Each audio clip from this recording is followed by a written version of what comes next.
और जहां ये स्थिति आ जाए कि पत्नी मायके जाके जल्दी वापस ना आए और बाद में फिर आपके ऊपर केसेस डाल दे, तो आपको काफी सचेत हो जाने की आवश्यकता है।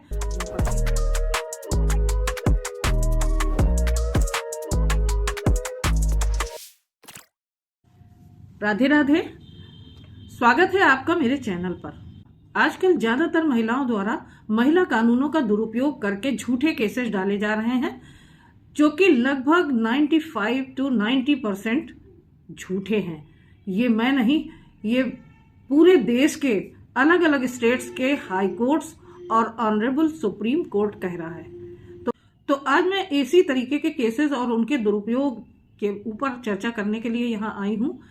और इससे पहले कि मैं अपनी बात शुरू करूं, मैं आपसे रिक्वेस्ट करूंगी कि आप मेरे चैनल को अगर अभी तक सब्सक्राइब ना किए हो तो सब्सक्राइब कर लीजिए और शेयर कीजिए जिन्हें इनकी ज़रूरत है, और बेल बटन को प्रेस करना बिल्कुल मत भूलिएगा, क्योंकि इसी तरीके की जानकारियां आपके पास सबसे पहले पहुंच जाएंगी।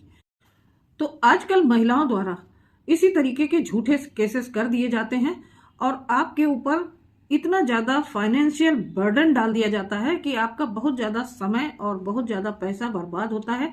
वो इस चक्कर में रहती हैं कि ज़्यादा से ज़्यादा पैसा आपसे हम वसूल कर सकें। आपके माता पिता, आपके भाई बहन, आपके तमाम रिश्तेदारों को, उन रिश्तेदारों को भी केस में उनका नाम दर्ज करा दिया करती हैं जो कि बहुत दूर दूर रहते हैं और आपके इस केस से कोई मतलब ही नहीं है उनका, लेकिन पता नहीं किस मानसिकता के कारण या उनके ऊपर जो सलाह दी जाती है उनको, उसके कारण वो इस तरीके से कि जितने ज्यादा लोगों को इसमें शामिल करेंगे उतना ज्यादा पति के ऊपर प्रेशर पड़ेगा और वो उतनी जल्दी आपको ज्यादा से ज्यादा पैसा देगा, और दूसरे वो बदला लेने की नीयत से आपके ऊपर अक्सर केस हो जाया करते हैं।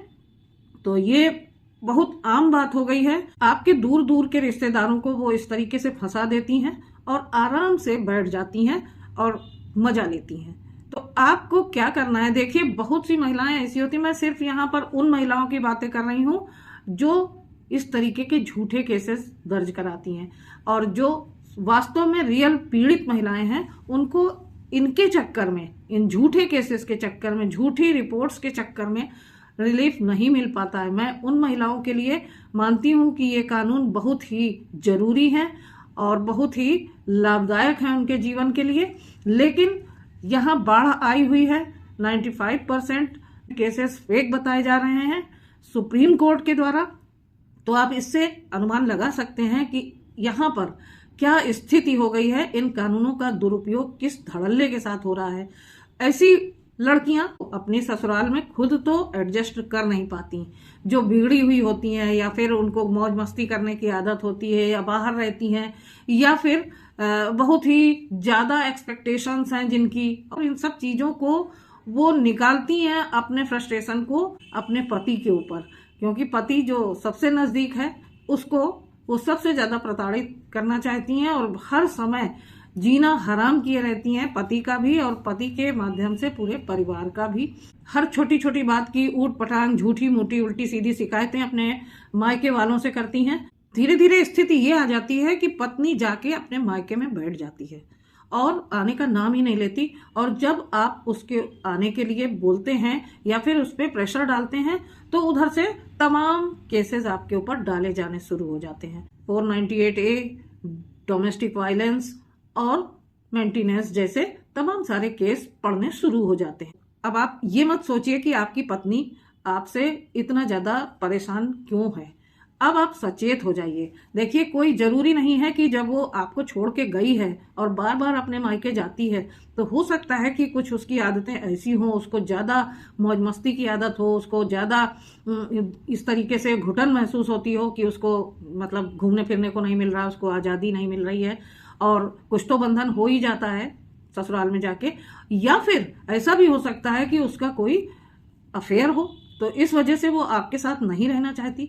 देखिए, इस तरीके की जब स्थितियां आती हैं तो पति पत्नी का जो संबंध है उसमें हमेशा एक दूसरे को ये महसूस होने लगता है कि दूरियां बढ़ रही हैं, और जहां ये स्थिति आ जाए कि पत्नी मायके जाके जल्दी वापस ना आए और बाद में फिर आपके ऊपर केसेस डाल दे, तो आपको काफी सचेत हो जाने की आवश्यकता है।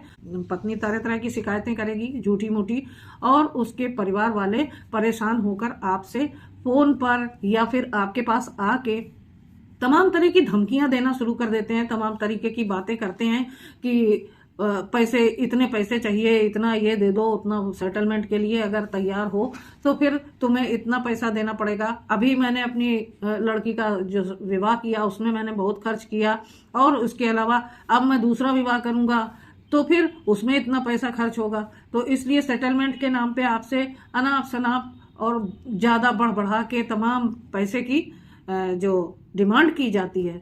ऐसे जितने भी वार्तालाप होते हैं, इस तरीके से धमकियां होती हैं या फिर बातें होती हैं, या आपके वैवाहिक जीवन से संबंधित जितनी भी बातें होती हैं, उन सब को आप रिकॉर्ड में रखिए। इनको सबको रिकॉर्ड कीजिए, ये बाद में आपके बहुत काम आने वाली हैं। लेकिन अब आप यहाँ पर रिकॉर्ड तो कर लेते हैं, फिर ये सोचते हैं कि अब मैं बिल्कुल इत्मीनान में हो गया, अब मुझे क्या जरूरत है ज्यादा। आप डिफेंसिव मोड में रहते हैं और आप सोचते हैं कि मेरे पास तो बहुत सारे सबूत हो गए और इनको मैं समय आने पर इस्तेमाल करूंगा।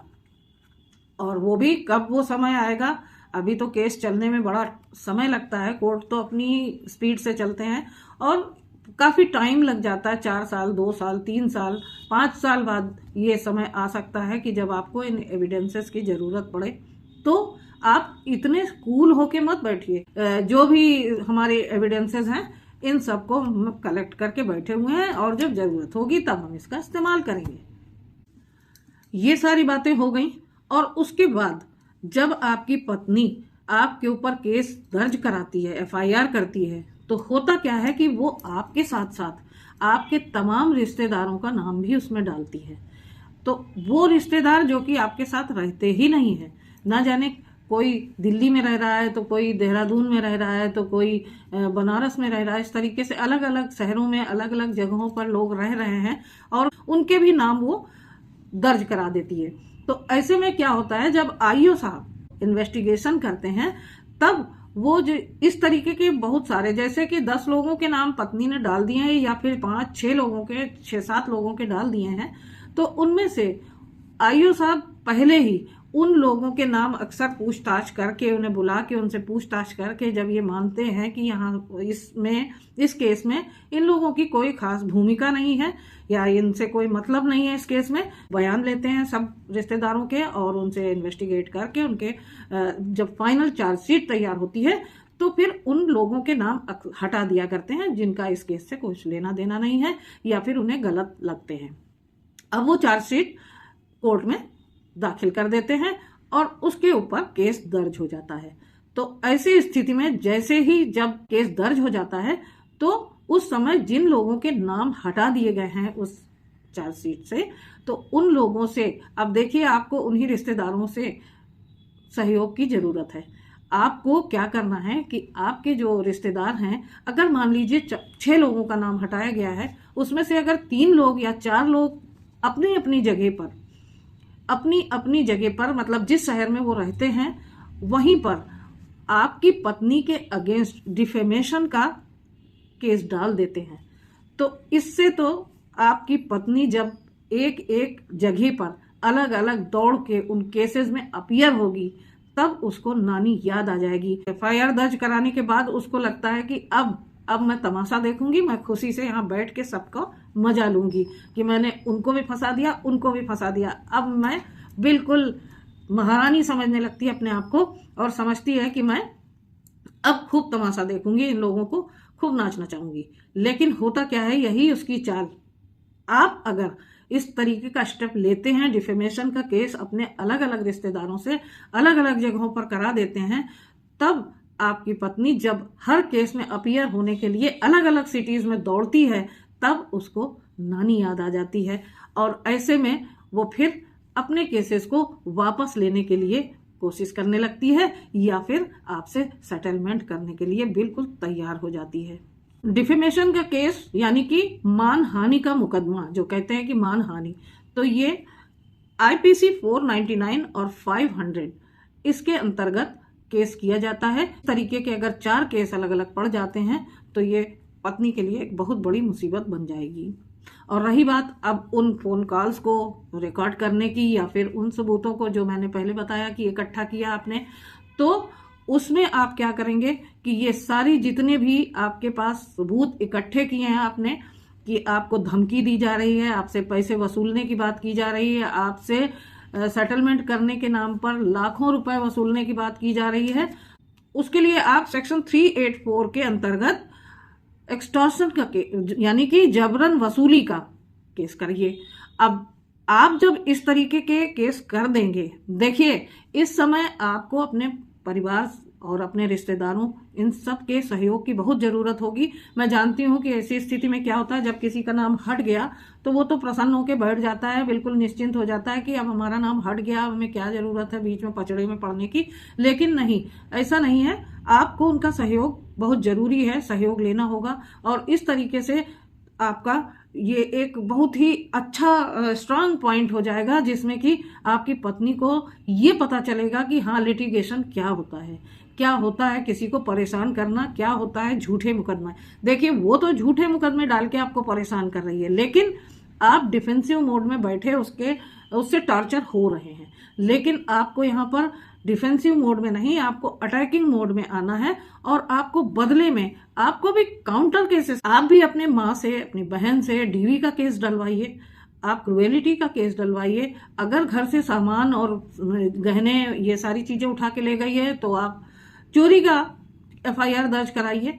तो इस तरीके से जब आप इतने सारे एक्सटॉर्शन का केस करेंगे और डिफेमेशन का केस करेंगे, इतने सारे अटैकिंग मोड पे आके आप तुरंत उसके खिलाफ एक्शन लेंगे, तो उसको भी पता चल जाएगा कि क्या होता है मुकदमेबाजी करना और कितनी इज्जत बढ़ जाती है अपनी। जब वो 4 न्यायालय में इधर उधर भटकेगी तो उसके होश ठिकाने लग जाएंगे।